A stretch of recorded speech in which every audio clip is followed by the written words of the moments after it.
Assalamu alaikum everyone, this is Aziz and today we are back with another video.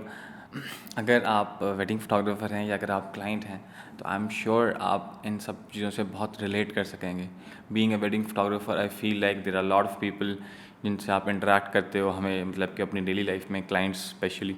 So today's video is about the types of clients you face. अब क्योंकि मैं मैंने शुरू में क्या किया है, मैंने ओ लेवल्स किया फिर ए लेवल्स किया. मैंने कभी भी ये नहीं सोचा था कि मैं फोटोग्राफर बनूंगा. तो पैटर्न यूँ फॉलो हुआ क्योंकि मेरे घर में सब डॉक्टर्स हैं. तो हमने ये सोचा कि मतलब इनफैक्ट मेरी फैमिली ने सोचा कि मैं डॉक्टर बनूंगा. बट मुझे बायो बिल्कुल अच्छी नहीं लगती थी. ना मार्क्स आते थे उसमें, ना मुझे अच्छी लगती थी, इंटरेस्ट नहीं था. तो मैंने अपने अब्बू से बोला कि बायो मिस करा दें, मैथ रहने दें, तो मैं इंजीनियर बन जाता हूँ. तो मेरे पास कोई ऑप्शन नहीं थी कि मैं फ़ोटोग्राफ़र बनूंगा या कुछ और या आर्टिस्ट बनूंगा. नो, मेरे पास सिर्फ दो ही ऑप्शन थी, डॉक्टर की या इंजीनियर की. तो मैंने कहा कि डॉक्टर बनने से बेहतर मैं इंजीनियर बन जाता हूँ. तो मुझे फ़ील होता था कि इंजीनियर बनने का मुझे बहुत शौक़ है, प्रोग्रामिंग करूँगा, टॉप करूँगा, बहुत सीन ऑन होगा. But when I went into engineering college तो वहाँ पे भी ऐसा कुछ फ़ील नहीं हुआ, वो भी सब फ़ारिग लगा. खैर, बन तो गए हम इंजीनियर, लेकिन फिर एहसास हुआ कि शायद गलत डिग्री कर ली है. और इनफैक्ट क्योंकि मैं मतलब कि मैंने कभी ज़िंदगी में नहीं सोचा था कि मैं डिफरेंट लोगों से इंटरेक्ट करूँगा इस तरह से, क्योंकि मैं सोशली इतना एक्टिव नहीं हूँ. मैं इंट्रोवर्ट हूँ, तो मेरा ज़्यादा लोगों से इतना इंटरेक्शन मैं पसंद नहीं करता, मुझे अच्छा नहीं लगता. लेकिन किस्मत में क्या लिखा था कि सबसे ज़्यादा लोगों से इंटरेक्ट मैं नहीं करना है. एक वो बंदा जो लोगों से बात करना पसंद नहीं करता, मतलब पसंद एज इन के वो बस प्रेफर करता है कि वो अकेला रहे. और उसी बंदे के साथ जो है ना डिफरेंट लोग आके मिलें और उससे अजीब तरह तरह की बातें करें और वो बातें सुनने को मिलें, तो वो बड़ा ऑकवर्ड सा लगता है और थोड़ा नया नया सा भी लगता है. तो एक ये बहुत डिफरेंट एक्सपीरियंस है. सो अब इंजीनियरिंग के बाद when I decided to be a wedding photographer, so I met a lot of people and different kind of people. तो आज हम डिस्कस करते हैं the types of client you face in wedding photography. अगर आप wedding photographer है या client है तो आप ज़रूर इस चीज़ से रिलेट कर सकेंगे. सबसे पहले क्या होता है कि जी एक इस तरह के क्लाइंट्स होते हैं, वो क्या करेंगे, आपके पास आएंगे, 5-6 लोग आएंगे और कहेंगे कि जी यूज़र हमने आपसे इवेंट कराना है एट्सेट्रा एट्सेट्रा, ये हमारी डेट्स हैं, तो आप बताएं कि व्हाट विल यू चार्ज. तो मैंने सारे रिक्वायरमेंट्स के अकॉर्डिंगली चार्जेस बता दिए. उसके बाद कहेंगे कि नहीं, बार्गेनिंग की आप टैक्टिक्स देखें. फिर इस तरह से होता है कि आप हमारा पूरा ख़ानदान आपसे कराएगा लेकिन इस वाले में आप कम कर दो. मतलब कि यार मतलब पूरा ख़ानदान हमारे बहुत अभी लोग हैं जिनकी शादी होने वाली है, वो सब लोग आपसे कराएंगे, बट इस वाले में आप डिस्काउंट कर दो. तो मैं क्या करता हूँ, मैं ये प्रेफर करता हूँ कि मैं ये कह दूँ कि जी आप पूरे ख़ानदान में मैं डिस्काउंट कर दूँगा, आप इस वाले में रहने दें. तो वो बात नहीं सुनते. तो एक इस तरह के लोग होते हैं जो हम फेस करते हैं, जो अगर आप वेडिंग फोटोग्राफर हैं तो आप ज़रूर रिलेट कर सकेंगे. अब दूसरा टाइप क्या है, दूसरा टाइप क्या है कि दे विल कम एंड यार मुझे ना आई डोंट नो आपको ये फील होता है कि नहीं होता, लेकिन मुझे ज़रूर फील होता है. जिस काम को आप कर रहे हो ना, फॉर एग्जांपल कोई आप डॉक्टर हो, कोई आपको डॉक्टरी आके सिखाएगा तो आपको अच्छा नहीं लगेगा कि भाई के जी सर में दर्द वाली जो तूने मेडिसिन रिकमेंड की है वो सही नहीं है, मैं जो बता रहा हूँ वो कर दूँ. या आप कोई इंजीनियर हो, इलेक्ट्रॉनिक्स इंजीनियर हो, इलेक्ट्रिकल इंजीनियर हो, सिविल इंजीनियर हो, या आपको कोई बताए कि भाई ये ऐसे नहीं ऐसे करना है, या इनफैक्ट प्रोग्रामिंग में आपको कोई बताया कि ये कोड ऐसे नहीं ऐसे लिखना है. मतलब वो बंदा जो इंजीनियर ना हो, इंजीनियर तो बताए फिर तो समझ में आता है, लेकिन जो बाहर का बंदा अगर आपको बताए कैसे ऐसे करना है तो आपको होगा क्या, भाई इंजीनियर मैं हूँ कि तू है. तो अब क्लाइंट्स क्या करते हैं, आके पूछेंगे आप इक्विपमेंट कौन सा यूज़ करते हैं. नॉर्मली मतलब कि पहले मैं इस सवाल को बहुत अवॉइड करता हूँ क्योंकि इक्विपमेंट मैटर नहीं करता. आप जब किसी की पूरी दुनिया जहान में किसी top notch wedding photography picture उठा कर देख लो, आप उससे ये नहीं आइडिया लगा सकते कि इसमें कैमरा कौन सा यूज़ हुआ है अनलेस एंड अनटिल आपको बताया जाए. तो दुनिया किसी भी पिक्चर्स को देख के आप ये आइडिया नहीं लगा सकते कि इसमें कौन सा कैमरा यूज़ हुआ है अनलेस एंड अनटिल आपको बताया ना जाए कि कौन सा कैमरा है, कौन सा लेंस यूज़ हुआ है. लेंस का फिर शायद थोड़ा बहुत आइडिया हो जाए, लेकिन कैमरा का आइडिया नहीं होता. तो आई don't no it what's the point of this question के विच इक्विपमेंट डू यू यूज़.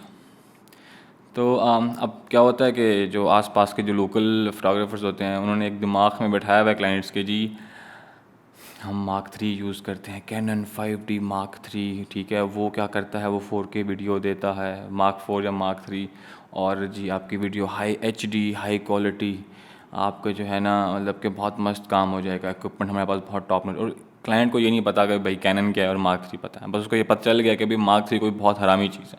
अब क्लाइंट को ये पता चल गया कि भाई मार्क 3 बहुत हरामी चीज़ है. तो अब डिफरेंट कंपनी एग्जिस्ट करती हैं, कोई नाइकन यूज़ करता है, कोई कैनन यूज़ करता है, कोई सोनी यूज़ करता है, कोई फिजी फिल्म पेटेक्स यूज़ करता है, एट्सेट्रा एट्सेट्रा. तो फिर मैं क्या करता हूँ, मैं ये कहता हूँ कि we use Nikon A73 with 24mm 1.4 along with Gingal Zhiyun Crane 3 and their expressions are like अब क्योंकि बंदा पता तो नहीं है, बस बात सुन के आ रहे हैं, तो अब फिर बंदा क्या करे। फिर क्या होता है कि उससे जाके पूछेंगे तुम्हारे पास सोनी A73 है। तो ये जो चीज़ है ना बड़ी डिसअपॉइंटिंग है। You should not ask the equipment that I am using. आपको कंसर्न होना चाहिए कि मैं काम क्या करता हूँ और किस चीज़, मतलब कि मैं क्या काम करता हूँ, मैं डिलीवर एंड प्रोडक्ट मेरा क्या है। ये नहीं कि भाई ये इक्विपमेंट कौन सा यूज़ करते हैं, वो यूज़ करते हैं। No, that's a big no. उसके बाद जी आपको ऐसा बंदा मिलेगा, वो कहेगा कि आप ड्रोन यूज़ करते हैं कि नहीं। नहीं, क्यों नहीं यूज़ करते। ड्रोन जो है बहुत मेन होता है, ड्रोन से पता नहीं क्या क्या हो जाता है, ड्रोन बहुत मस्त है। अब क्योंकि अब सबसे पहले कंसर्न ये है कि जो वेडिंग फोटोग्राफी का नाम बदनाम क्यों है लोकल वेडिंग फोटोग्राफर्स की वजह से, जो बहुत जो है ना आप कह लो कि एक वियर्ड माइंडसेट रखते हैं। वो ये माइंडसेट रखते हैं एज ए बिज़नेस का कि जी दिमाग ख़राब करना है लोगों का। एक अजीब सा माइंडसेट बना लूँगा जी ड्रोन हम यूज़। अब जिसके पास स्किल्स थोड़े कम होते हैं तो वो इक्विपमेंट्स का सहारा लेता है कि हम Mark 3 यूज़ करेंगे, हम Mark 4 यूज़ करेंगे, हम ड्रोन यूज़ करेंगे, हम ये यूज़ करेंगे।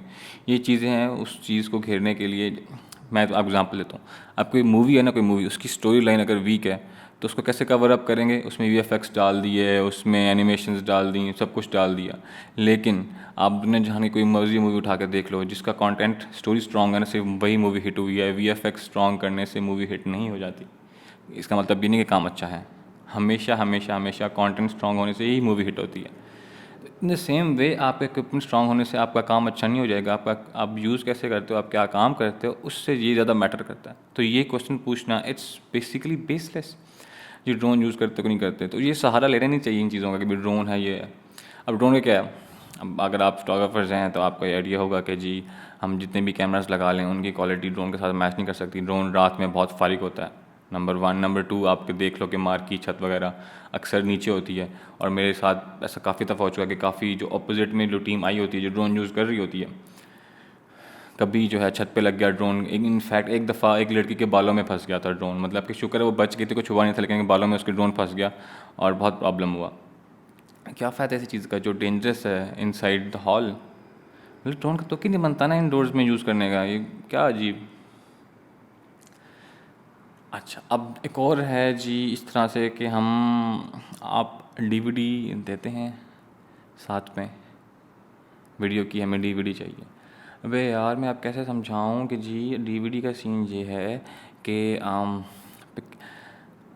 DVD बहुत पुराने ज़माने में है। मतलब आप अगर कोई नया लैपटॉप लो, कोई नया कंप्यूटर लो, तो आपके पास DVD ROM नहीं आता। इनफैक्ट कंपनी ने बनाना बंद कर दिया है, लेकिन आप लोग भी मत यूज़ करें प्लीज़। USB ले लें, उसमें डाल लें। DVD में ऐसा क्या है। तो अभी भी आई डोंट नो DVD का क्या सीन चल रहा है कि हमारे पास इवन इनफैक्ट DVD राइटर्स नहीं मिलते अब। बहुत रेयर है, DVD ROMs नहीं होते।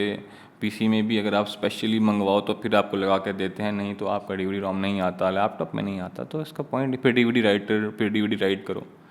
वो कोई 100 साल पुरानी बातें ये चल रही हैं। आई डोंट नो, ज़माने के साथ खुद को अपडेट करना चाहिए हर किसी को, तो बेहतर होगा। अब सबसे मोस्ट इम्पॉर्टेंट बात हम लास्ट में ये पॉइंट में मैं डिस्कस करूँगा, उसके बाद विल एंड दिस वीडियो। और अच्छा, कुछ ऐसे लोग होंगे जो कहेंगे कि बजट पूछ के किस चीज़ के इतने पैसे ले रहे हो, कहाँ से, मतलब कि ये क्या सिर्फ फोटोग्राफी करनी है, दैट्स ऑल। कोई बंदा आपके काम को सिर्फ ये बोल देना तो बहुत दुख होता है सीरियसली। सिर्फ ये तस्वीरें तो खींचनी है, क्या इसमें क्या मसला यार। I don't know people are aware of that और नॉट। ये पूरा प्रोसेस है, ठीक है। उसमें ये नहीं है कि सिर्फ तस्वीरें खींचनी है और काम ख़त्म हो गया। ये बहुत बहुत बड़ा प्रोसेस है। लोगों को ये लगता है कि जी बहुत आसान है, कोई नया नया लड़का उठेगा जी मैंने वेडिंग फोटोग्राफर बनना है, चल जी बिज़नेस शुरू कर दिया। ऐसा नहीं है। 50 to 60% लोग स्टार्ट करने से पहले ही बंद कर देते हैं, और फिर 70 to 80% लोग स्टार्ट करने के बाद इनिशियल फेजेज़ में वो वापस मुड़ जाते हैं। इतना आसान नहीं है। अब क्या फेजेज़ हैं इसके, मैं आपको बताता हूँ। इसका पहला फेज़ ये है, शूटिंग का फेज़ है। शूटिंग में आपने सारा शूटिंग करना है, इधर उधर एटसेट्रा एटसेट्रा, डेटा इकट्ठा करना, ओके। अब दूसरा फेज़ क्या है, डेटा बैकअप करने का। अब इनफैक्ट मेरे तो बहुत पैसे लगते हैं हार्ड डिस्क पे कि मैं डेटा स्टोर करना है, बैकअप बनाना है, क्योंकि बैकअप बनाना बहुत इंपॉर्टेंट है, क्योंकि एक ही दफ़ा शादी होती है, तो 3-4 बैकअप्स बनाने होते हैं, उसकी कॉस्ट अलग होती है। फिर बैकअप्स बनाने के बाद हम तीसरा हमारा जो है फेज़ ये होता है कि हमने इनिशियल सॉफ्ट कॉपी देने से पहले हम लोग थोड़ा सा फ़िल्टर आउट करते हैं कोई चीज़ जो ब्लर है या शेकी है एट्सेट्रा एट्सेट्रा, तो वो ना हो। तो ये पूरा ये मतलब कि आप देख लो कि 1000 तस्वीर है या 1200 तस्वीर है तो उसमें फ़िल्टर आउट करना भी एक मुश्किल काम है। फिर फ़िल्टर आउट करने के बाद फिर फोर्थ फेज़ ये होता है कि हमने ये डिलीवर कर दिया सॉफ्ट कॉपी, ठीक है। फिर उसके बाद अगला फ़ेज़ क्या होगा कि जी वो सेलेक्ट करेंगे पिक्चर्स और बताएंगे कि कौन सी एल्बम में इंक्लूड करनी है। फिर अगला फ़ेज़ क्या होगा कि आपने वीडियो एडिटिंग करनी है, सॉन्ग्स चूज़ करने हैं, मंगवाने हैं या खुद से लगाने हैं, हाइलाइट्स बनानी है, वीडियो बनानी है। फिर उसके बाद फेज़ क्या होगा कि जी सिलेक्शन आ जाएगी, एल्बम बनेगा, उसका फॉर्मेट बनेगा जो प्रिंट होने वाला है। फिर वो फॉर्मेट क्लाइंट के पास जाएगा। फिर जब वो फॉर्मेट क्लाइंट के पास जाएगा तो वो आपको वापस वो फॉर्मेट भेजेगा और आप वो प्रिंट करवाओगे। फिर अगला फेज़ क्या होगा कि एल्बम प्रिंट होगा और वीडियो डिलीवर होगी और फिर उसमें जो कुछ चेंज हुआ तो वो भी होता है। तो ये एक बहुत बड़ा प्रोसेस है। आप करके दिखा दो यार, अगर इतनी आसान है फोटोग्राफी तो।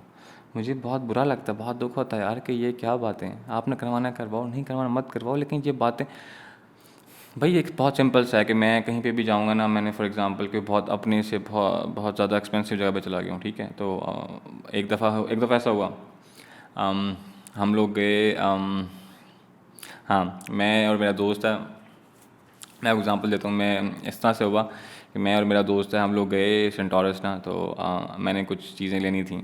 हम लोग ज़रा टूर पे आगे जा रहे थे, मैंने कहा कुछ कपड़े ले लूँ नए, तो उसने कहा मैं भी ले लेता हूँ। तो मैंने उसको कहता लगा कोई कपड़े ले ले, उसको कोई पसंद ना आ रहा हूँ, कह रहा है मैंने ना पोलो शर्ट लेनी है, पोलो शर्ट है। मैंने कहा अच्छा ठीक है। तो मुझे एक पता था एक ब्रांड है पोलो के नाम से था या राल्फ लॉरेन के नाम से था सेंटोरस में। तो मैंने कहा चलो वहाँ से तुझे मैं पोलो शर्ट ले देता हूँ। अब हम वहाँ पे गए, मुझे तो नहीं आइडिया था क्योंकि मैंने वहाँ से कभी कपड़े ख़रीदे नहीं थे। तो वहाँ पे हम लोग गए तो देखा पोलो शर्ट थी 25,000 की। अब मैंने पूरी दुकान में शोर मचाना शुरू कर दिया कि भाई ये किस चीज़ के 25,000 रुपये की शर्ट है, बाज़ार में तो 500 की भी मिल जाती है, 1000 की भी मिल जाती है।